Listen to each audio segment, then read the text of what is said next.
तर आपण प्रमुख कायदे पाहणार आहोत। सगळ्यात पहिल्यांदा मी सांगितल्याप्रमाणे 1773 मध्ये झालेला रेग्युलेटिंग ऍक्ट, की जो पहिला कायदा होता ब्रिटिश पार्लमेंटने आपल्या देशासाठी किंवा आपल्या देशातल्या राज्यकारभारासंबंधी केलेला पहिला कायदा म्हणजे 1773 चा रेग्युलेटिंग ऍक्ट। या कायद्याने काय केलं तर या कायद्याने कंपनी मार्फत भारतामध्ये जो काही कारभार चालला होता, राज्यकारभार चालला होता, तर त्याच्यावरती नियंत्रण आणण्याचा प्रयत्न या कायद्याने केला किंवा काही प्रमाणामध्ये, थोड्या प्रमाणामध्ये, खूप नाही, थोड्या प्रमाणामध्ये नियंत्रण आणलं। मग ते नियंत्रण कशा पद्धतीचं होतं तर राज्यकारभार कंपनीच करणार होती, जसा ती आधी करत होती तसाच करणार होती, फक्त त्याची माहिती कंपनीनं पार्लमेंटला वेळोवेळी द्यायची होती। कशाची माहिती द्यायची होती? भारतामध्ये कंपनी कशा पद्धतीने महसूल गोळा करते, तिला किती महसूल गोळा झाला त्याची माहिती ब्रिटिश पार्लमेंटला द्यायची। त्याच पद्धतीने भारतामध्ये कारभार करत असताना तिचं लष्करी काम कसं चालू आहे, म्हणजे हिंदुस्थानमधल्या काही स्थानिक राजांशी किंवा काही स्थानिक सत्तांशी तिचे संघर्ष कधी झाले, युद्ध कधी झाली, किती झाली, त्यामध्ये किती प्रमाणामध्ये खर्च आला, अशी जी काही लष्करासंबंधीची, संरक्षणासंबंधीची माहिती होती ती देखील ब्रिटिश पार्लमेंटला आता कंपनीला देणं बंधनकारक करण्यात आलं।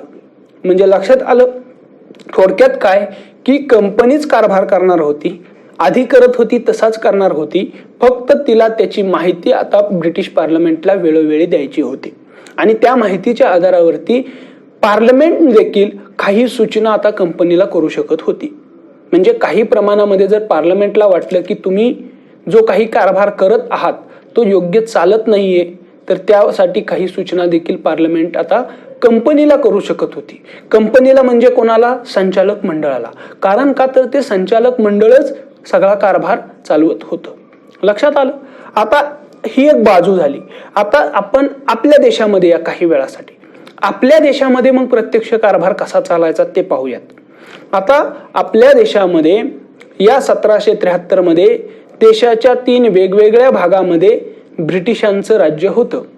एक सगळ्यात मोठा भाग बंगाल, की ज्याच्यामध्ये बिहार, ओडिशा, बंगाल एवढा मोठा प्रांत येत होता किंवा एवढा मोठा प्रदेश येत होता। दुसरा होता मुंबई आणि त्याच्या आसपासचा छोटासा प्रदेश, तिथं काही प्रदेश ब्रिटिशांच्या ताब्यात होता। आणि तिसरा होता मद्रास आणि त्याच्या आजूबाजूचा प्रदेश। मग त्याच्यामध्ये त्यांनी कर्नाटक, फ्रेंच युद्धाच्या दरम्यान कर्नाटकचा नवाब जो होता त्याच्याकडून काही प्रदेश मिळवलेला होता, तर तो प्रदेश त्या ठिकाणी त्यांच्या ताब्यामध्ये होता। म्हणजे मद्रास, मुंबई आणि बंगाल या 3 भागामध्ये या ईस्ट इंडिया कंपनीचा कारभार चालू होता। आणि या तिन्हीवरती अंतिम नियंत्रण कोणाचं होतं? कंपनीच्या संचालक मंडळाचं, जे कुठं बसलं होतं? लंडनमध्ये। म्हणजे लक्षात आलं? आता परिस्थिती कळली। आता भारतामधले जे 3 भाग होते त्या 3 भागामध्ये एक एक प्रमुख व्यक्ती असायचा त्या भागाचा, की जो त्या भागामध्ये किंवा त्या भागासाठी सर्वसाधारण नियम बनवण्याचं काम करायचा। आपण कायदा अजून शब्द वापरत नाही, मी काय म्हणतोय, नियम बनवण्याचं काम तो व्यक्ती करायचा। आणि तो व्यक्ती म्हणजे कोण तर गव्हर्नर, त्याला म्हटलं जायचं गव्हर्नर। मग मुंबईचा गव्हर्नर, मद्रासचा गव्हर्नर आणि बंगालचा गव्हर्नर असे 3 गव्हर्नर त्या वेगवेगळ्या प्रांतासाठी होते किंवा त्या वेगवेगळ्या भागांसाठी होते। हे तिन्ही भाग ब्रिटिश ईस्ट इंडिया कंपनीच्याच नियंत्रणाखाली होते। या तिन्ही भागाच्या गव्हर्नरवरती अंतिम नियंत्रण संचालक मंडळाचंच होतं, पण हे 3 भाग स्वतंत्र होते, त्यांचा एकमेकाशी काही संबंध नव्हता। म्हणजे एकमेकांना ते पत्र व्यवहार करून मदत करायचे। कधी युद्धाची गरज पडली तर मुंबईच्या बाजूने जर युद्ध सुरू झालं तर ते लष्करी मदत बंगालकडून घ्यायचे, मद्रासकडून घ्यायचे, हे चालायचं। पण स्वतःचं जे काही अधिकार होता, मग ते नियम बनवण्याचा असेल, काही एखादा कायदा बनवण्याचा असेल, तर त्या अधिकारामध्ये एकमेकांच्या कामामध्ये किंवा नियम बनवण्याच्या अधिकारात हस्तक्षेप करता येत नव्हता किंवा करत नव्हते। ते तिघेही त्या बाबतीत सगळ्यांना समान स्वातंत्र्य होतं, ते सगळे समान पातळीवरती होते। लक्षात आलं? इथपर्यंत अशी अवस्था होती। आता हा जो मी सांगतोय 1773चा पहिला रेग्युलेटिंग ऍक्ट जो करण्यात आला, त्या कायद्याने या व्यवस्थेमध्ये बदल केला. आणि यामध्ये काय केलं तर ब्रिटिश पार्लमेंटने या कायद्यामध्ये बंगालचा जो गव्हर्नर होता त्याच्या नावापुढे जनरल जोडलं. बंगालचा गव्हर्नर जनरल असं त्याचं नाम झालं. आता जनरल जोडल्यामुळं काय होतं की तो प्रमुख बनतो आणि जे दुसरे दोन प्रदेश आहेत, दुसरे दोन प्रदेशाचे गव्हर्नर आहेत मुंबई आणि मद्रास, यांचे गव्हर्नर त्याच्या नियंत्रणाखाली येतात. पण हे नियंत्रण पूर्णपणे नव्हतं, ते नियंत्रण काही बाबतीमध्ये होतं. अंशतः नियंत्रणाखाली हे दोन गव्हर्नर जे आहेत ते बंगाल गव्हर्नरच्या अंशतः नियंत्रणाखाली आले. दुसरा आणखी एक फरक केला, तो काय केला की आधी एकमेव गव्हर्नरच सगळं कारभार हाकण्याचं काम करायचा. म्हणजे सगळे नियम बनवायचा असेल, त्या प्रदेशामध्ये काही कायदा बनवायचा असेल तर तो बनवायचा असेल, त्या कायद्याची अंमलबजावणी करायची असेल तर ती अंमलबजावणी, ही सगळी कामं तो गव्हर्नर एकटाच करायचा. आता काय केलं तर बंगालच्या गव्हर्नरला गव्हर्नर जनरल केलं. मद्रास आणि बॉम्बेचा जो गव्हर्नर आहे तो त्याच्या काही बाबतीमध्ये त्या बंगाल गव्हर्नर जनरलच्या नियंत्रणाखाली आणले. आणि बंगालचा जो गव्हर्नर जनरल होता त्याला काही लोकांची किंवा सदस्यांचं एक मंडळ तयार करून त्याच्या मदतीसाठी दिलं. 4 सदस्यांचं ते मंडळ होतं आणि त्याला म्हटलं जातं गव्हर्नरचं काउन्सिल किंवा गव्हर्नरचं मंडळ. आता ही पहिल्यांदा संकल्पना डोक्यात फिट करून इथं घ्यायची. पहिल्यांदा गव्हर्नरचं काउन्सिल हे या 1773च्या रेग्युलेटिंग ऍक्टनुसार निर्माण झालं. आता हे गव्हर्नरचं काउन्सिल म्हणजे काय तर थोडक्यात आज जसं मंत्रिमंडळ असतं की ज्याच्यामध्ये पंतप्रधान सगळे अंतिम निर्णय घेतात, बरोबर आहे, कार्यकारी निर्णय घेतात आणि त्यांच्या बाजूला वेगवेगळ्या कामासाठी मंत्रिमंडळ असतं, बरोबर आहे. तर तसं मंत्रिमंडळ तुम्ही थोडक्यात इमॅजिन करा. पण आज काय असतं, प्रत्येक मंत्र्याकडे एक विशिष्ट असं काम मंत्रालय सोपवलेलं असतं. रेल्वे मंत्रालय त्याने फक्त रेल्वेचाच विभाग सांभाळायचा, वित्त मंत्रालय त्याने वित्तच काम करायचं. हे थोडं आज काय झालेलं आहे, विभागणी झालेली आहे. तशी विभागणी सुरुवातीला अजून झालेली नाही. कुठे 1773 मध्ये फक्त काय झालं, एक मंडळ तयार झालं, त्याचे सदस्य 4 आणि ते कशासाठी आहे तर गव्हर्नर जनरलला मदत करण्यासाठी. आता ही मदत कशासाठी करायची त्यांनी, 2 कामाच्या बाबतीत. कोणकोणती, एक कायदा करायचं आणि दुसरं त्याची अंमलबजावणी करायचं म्हणजे कार्यकारी. म्हणजे लक्षात घ्या की आज आपल्याकडे जर परिस्थिती पाहिली, आज सध्या काय असतं, आपल्याकडे कायदा करण्याचं काम कोण करतं, संसद म्हणजे कायदेमंडळ, बरोबर. तर त्या कायद्यांची अंमलबजावणीचं काम किंवा कार्यकारी काम कोण करतं, मंत्रिमंडळ. म्हणजे लक्षात येतंय आज आपल्याकडे कायदा करण्यासाठी वेगळी संस्था आहे आणि कार्यकारी कामासाठी वेगळी संस्था आहे.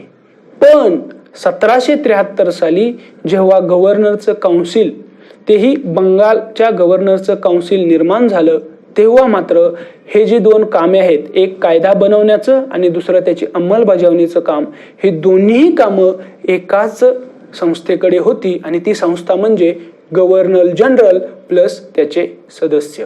किती, 4 सदस्य. म्हणजे लक्षात आलं, हे 4 सदस्य आणि गव्हर्नर जनरल बंगाल प्रांतासाठी कायदा करण्याचं काम करायचे, त्याचबरोबर त्या कायद्यांची अंमलबजावणी करण्याचं काम करायचे. कार्यकारी काम ही दोन्ही कामं हे हे गव्हर्नर जनरलचं मंडळ किंवा काउन्सिल बघायचं. तर हे लक्षात आलं. तर हा छोटासा फरक या रेग्युलेटिंग ऍक्टनं केला. त्याचबरोबर कलकत्ता शहरामध्ये कायद्यानुसार, म्हणजे आता त्यावेळी जर पाहिलं तर भारतामध्ये जी काही न्याय व्यवस्था होती ती ब्रिटिश न्याय व्यवस्थेप्रमाणे त्या ठिकाणी निर्माण केली नाही. भारतामध्ये जी पारंपरिक पद्धतीने न्याय व्यवस्था चालत आलेली होती तीच थोडी मॉडिफाय करून वापरली.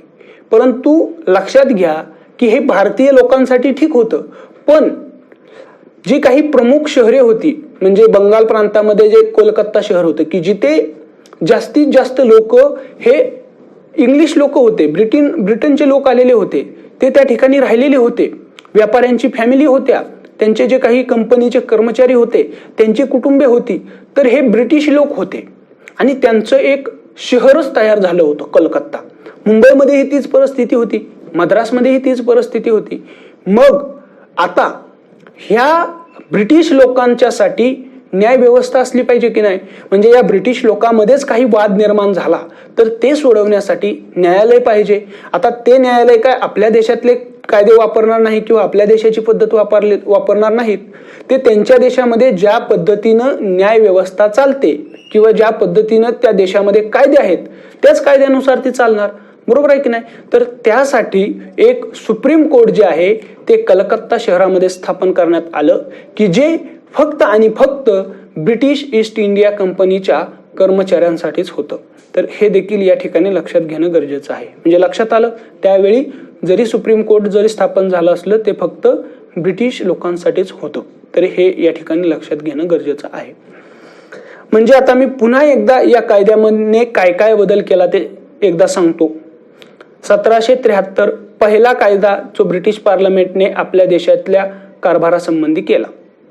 यानुसार त्यांनी पहिल्यांदा कंपनीवरती बंधन आणली की ज्यानुसार कंपनीला भारतामध्ये राज्यकारभार करत असताना त्याची माहिती वेळोवेळी संसदेला देणं बंधनकारक करण्यात आलं. पहिला बदल. दुसरा बदल, भारतात जे काही राज्यकारभाराचं स्ट्रक्चर होतं त्याच्यामध्ये बदल केला. त्यामध्ये बंगालच्या गव्हर्नरला बंगालचा गव्हर्नर जनरल केलं आणि मद्रास व बॉम्बेचा गव्हर्नर त्याच्या काही अंशी किंवा काही बाबतीत नियंत्रणाखाली आणले. दुसरी बाब, या बंगालच्याच गव्हर्नर जनरलला 4 लोकांचे एक मंडळ सल्ला देण्यासाठी ठेवलं आणि त्या मंडळाचं आणि गव्हर्नर जनरलचं काम म्हणजेच कायदा करणं आणि त्या कायद्याची अंमलबजावणी करणं. म्हणजे कार्यकारी आणि वैधानिक, कायदेशीर आणि वैधानिक कार्यकारी आणि कायदेशीर ही दोन्ही कामं ह्या गव्हर्नर जनरल आणि त्याच्या मंडळाकडे सोपवली. तर एवढं या कायद्याने केलं आणि सगळ्यात शेवटी सुप्रीम कोर्ट की जे ब्रिटिश एम्प्लॉईसाठीच फक्त स्थापन करण्यात आलं. हा कायदा पहिला. लक्षात आलं पहिल्या 1773च्या कायद्याने काय करण्यात आलं. आता या कायद्यामध्ये लक्षात घ्या की आपण इथून पुढेही अनेक कायदे पाहणार आहोत, पण त्या कायद्यामध्ये पाहताना आपण फक्त आपल्या घटनेच्या दृष्टीने किंवा घटनात्मक दृष्टीने काय काय बदल झाले किंवा कोणत्या महत्वाच्या बाबी होत्या तेवढ्याच पाहणार आहोत. एक राजकीय बाबतीमध्ये आपल्याला पाहायच्या नाहीत. फक्त आपल्या राज्यव्यवस्थेच्या आपल्या विषयाच्या अनुकूल ज्या बाबी त्या कायद्यामध्ये समाविष्ट होत्या तेवढ्याच आपण पाहणार आहोत. हेही लक्षात घ्या. ह्या कायद्याने बऱ्याच तरतुदी इतर देखील केलेल्या होत्या. तर त्या तरतुदी तुम्ही इतिहासाचा जेव्हा अभ्यास कराल आणि त्यामध्ये हे कायदे तुम्ही वाचाल तर त्यामध्ये तुम्हाला त्या आढळून येतील. पण आपण फक्त आपल्या विषयाला जेवढ्या गरजेच्या आहेत तेवढ्याच बाबी पाहणार आहोत. तर लक्षात येतंय. हा एक मुद्दा इथे क्लिअर करणं गरजेचं आहे. तर अशा पद्धतीने हा पहिला कायदा झाला. आता आणखी पुढे काही वर्षानंतर म्हणजे साधारणपणे 11 वर्षानंतर 1784 मध्ये आणखी एक कायदा करण्यात आला. रेग्युलेटिंग ऍक्ट नुसार जो काही नियंत्रण निर्माण करण्यात आलं तर त्यामध्ये काही त्रुटी राहिल्या होत्या. बरोबर आहे. त्रुटी काय निर्माण राहिल्या होत्या की कंपनी भारतामध्ये राज्यकारभार करताना 2 कामे करत होती. एक म्हणजे व्यापारी काम करत होती आणि दुसरं म्हणजे राज्य व्यवस्था चालवण्याचं काम. त्याला आपण राजकीय आणि प्रशासकीय काम असं म्हणतो. राजकीय प्रशासकीय काम हे तर करत होती आणि व्यापारी काम अशी 2 कामं कंपनी करत होती. आणि त्या दोन्ही कामांच्या संदर्भात अंतिम नियंत्रण कोणाचं होतं? सांगितल्याप्रमाणे संचालक मंडळाचं, जे लंडनमध्ये बसलेलं असायचं.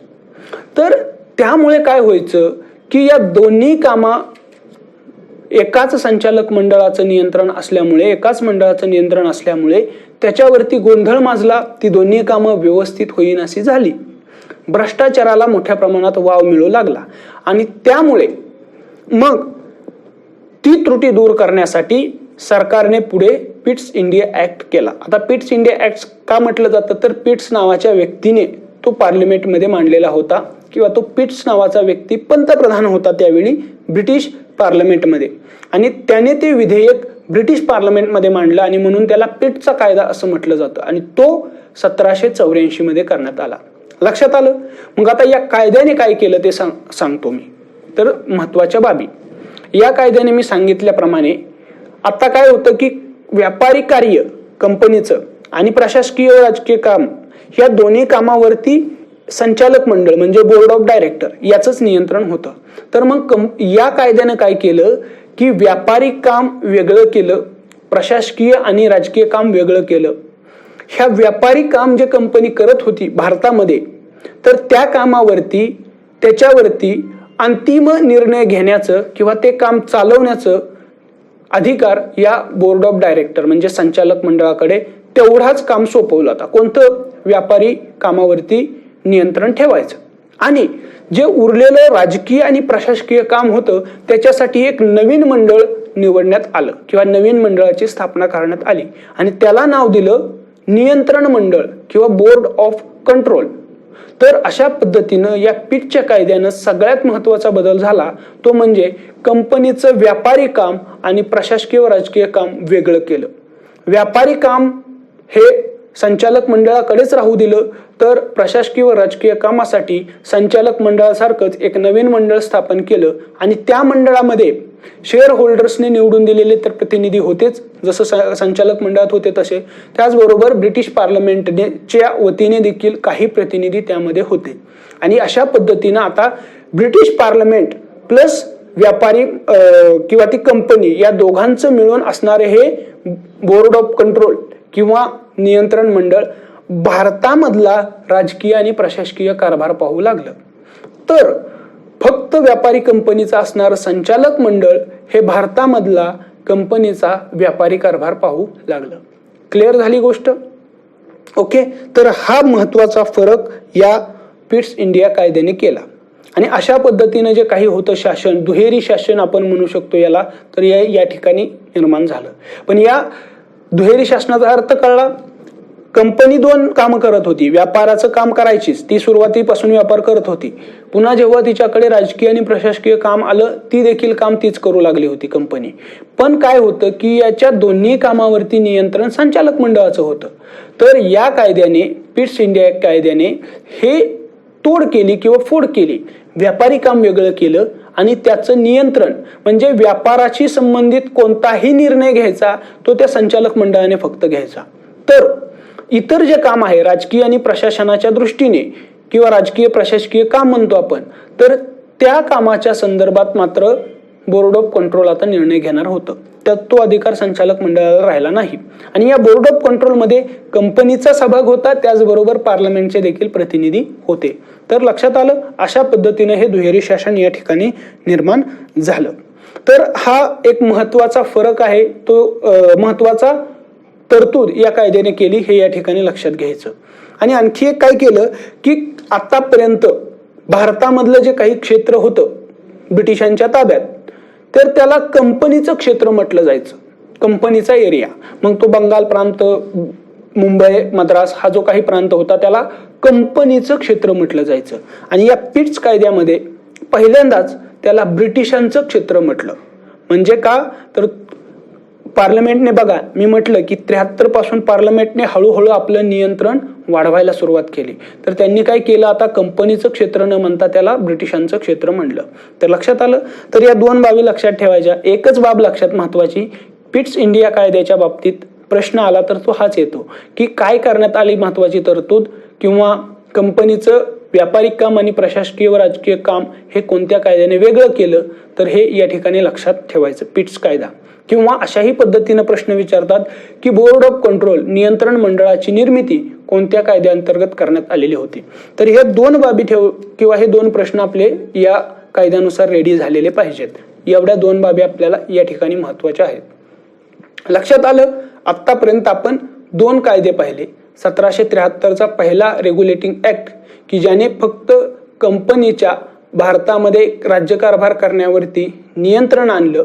तर पुढे जो कायदा केला त्याच्यामध्ये कंपनीच्या कामाची विभागणी केली आणि संचालक मंडळाकडे फक्त व्यापाराचं काम सोपवलं.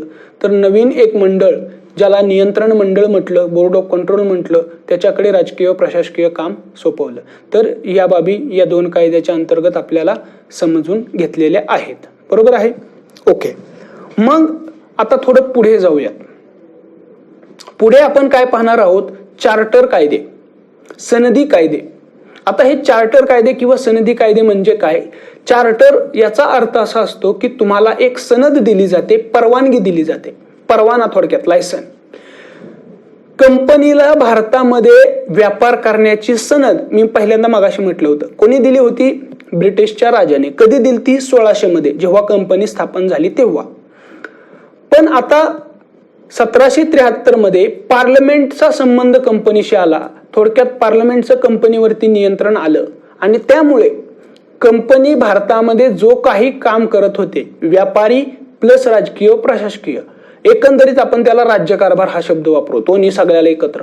तर कंपनी भारतामध्ये जो राज्यकारभार करत होती, त्या राज्यकारभार करण्यासाठी कंपनीला ब्रिटिश पार्लमेंटकडून किंवा राजाच्या वतीने परवानगी मिळायची की पुढील एवढ्या कालावधीसाठी कंपनी भारतामध्ये हा राज्यकारभार करेल. अशा स्वरूपाची परवानगी कंपनीला मिळायची आणि त्याला म्हटलं जातं सनद किंवा चार्टर ऍक्ट. बरोबर आहे? म्हणजे काय? ही सनद, ही परवानगी संसद ब्रिटिश कंपनीला किंवा ईस्ट इंडिया कंपनीला द्यायची. ती सनद राजाच्या नावाने दिली जायची, जरी संसद देत असली तरी. त्या सनदेमध्ये काय असायचं की येणाऱ्या एवढ्या निश्चित काळासाठी, मग त्याच्यामध्ये ते आकडा नमूद केलेला असायचा, 20 वर्ष 30 वर्ष, तर येणाऱ्या एवढ्या कालावधीसाठी कंपनी भारतामध्ये राज्यकारभार करेल अशा पद्धतीचा परवाना पार्लमेंट संमत करून द्यायची. म्हणजेच काय तर निश्चित असा कार्यकाळ कंपनीला किंवा मुदत कंपनीला त्या ठिकाणी दिली जात होती. आणि पहिला चार्टर किंवा पहिला हा परवाना 1793 मध्ये मिळाला कंपनीला.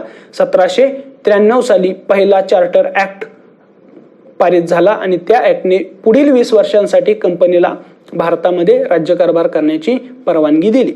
म्हणजे 1793 मध्ये एवढंच लक्षात ठेवायचं की इथं पहिला चार्टर ऍक्ट झाला की ज्याच्यामध्ये इतर कोणतीही महत्वाची तरतूद नव्हती, फक्त कंपनीला 20 वर्षाची आणखी मुदत मिळाली भारतामध्ये राज्यकारभार करण्याची. एवढंच एक महत्वाची बाब होती आणि तेवढीच लक्षात ठेवायची.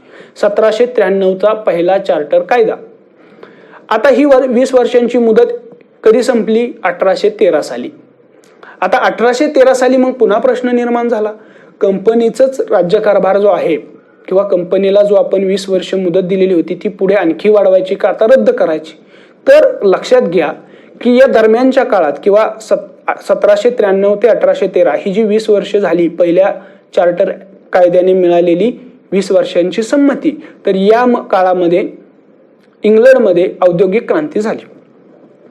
औद्योगिक क्रांती झाल्यामुळे मोठ्या प्रमाणात माल आता कारखान्यात निर्माण होऊ लागला औद्योगिक तंत्राने. आता ब्रिटिश कंपनीचे जे व्यापारी होते ते हिंदुस्थानशी व्यापार करायचे, त्यांना मोठ्या प्रमाणात आता फायदा होऊच लागला. कारण का? तर ब्रिटनमध्ये औद्योगिक क्रांती झाल्यामुळे मोठ्या प्रमाणात ब्रिटनमध्ये माल तयार होऊ लागला, पक्का माल.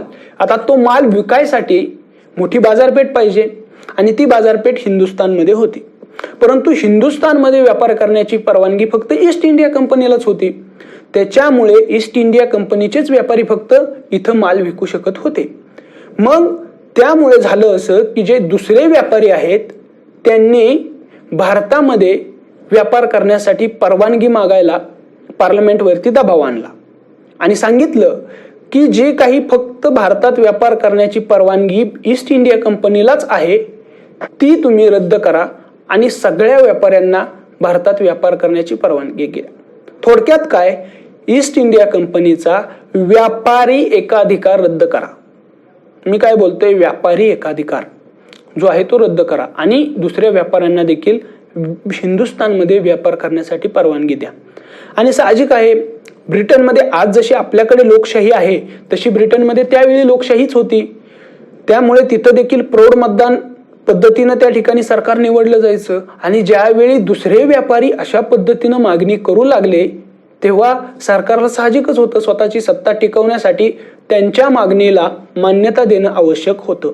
आणि म्हणून 20 वर्षानंतर म्हणजेच 1813 मध्ये जेव्हा कंपनीची 20 वर्षांची मुदत 1793 मध्ये दिलेली संपली तेव्हा काय केलं तर पुन्हा नवीन सनद किंवा नवीन सनदी कायदा केला, चार्टर ऍक्ट केला. 1813चा चार्टर ऍक्ट केला आणि त्या कायद्याने काय केलं की कंपनीला भारतामध्ये राज्यकारभार करण्याची आणखी 20 वर्ष परवानगी दिली. बरोबर आहे, पण ही परवानगी देत असताना त्यांचा व्यापारातला एकाधिकार जो होता तो रद्द केला. म्हणजेच काय तर आता फक्त ब्रिटिश ईस्ट इंडिया कंपनीच भारतामध्ये व्यापार करू शकणार नाही, तर तिच्याबरोबर इंग्लंडमधले इतर व्यापारी देखील आता भारतामध्ये व्यापार करू शकत होते. याला अपवाद फक्त चहाच्या व्यापाराचा ठेवला. म्हणजे चहाचा व्यापार फक्त ब्रिटिश ईस्ट इंडिया कंपनीच करणार होती. बाकी वस्तूंचा व्यापार सगळ्या लोकांना आता करता येणार होता. तर हे या ठिकाणी लक्षात घ्यायचं. एवढाच ह्या 1813चा चार्टर जो कायदा आहे तो महत्वाचा आहे. बाकी काहीही या कायद्यामध्ये आपल्या विषयाच्या संदर्भात महत्वाचं नाही. तर लक्षात आलं, हे चार्टर कायदे काय हे पहिल्यांदा समजून घेणं गरजेचं असतं. लोकांना चार्टर कायदा पण कशासाठी, हा जो मूळ उद्देश असतो त्याच्या मागे तोच कळत नाही. त्याच्या अर्थामध्येच आहे. चार्टर म्हणजे तुम्हाला सनद दिली जाते, एक स्वरूपाचा परवाना दिला जातो आणि ते 1793 मध्ये पहिली 20 वर्षांची परवानगी दिली. पूर्णपणे व्यापारी अधिकार देण्यात आले आणि राज्यकारभाराचा अधिकार दिला कंपनीला. पुढे 1813 मध्ये मात्र व्यापारी अधिकार जो आहे तो रद्द केला, चहाचा अधिकार सोडून, आणि बाकी राजकीय आणि प्रशासकीय अधिकार कंपनीकडेच ठेवलं. त्याच्यामध्ये बदल केला नाही, फक्त व्यापारी अधिकारामध्ये बदल केला. लक्षात आलं. आणि आणखी 20 वर्षाची परवानगी दिली. आता आणखी 20 वर्षानं म्हणजेच 1833 मध्ये महत्वाचा कायदा झाला, तो म्हणजे तिसरा चार्टर कायदा. तो काय होता ते आता पाहूया.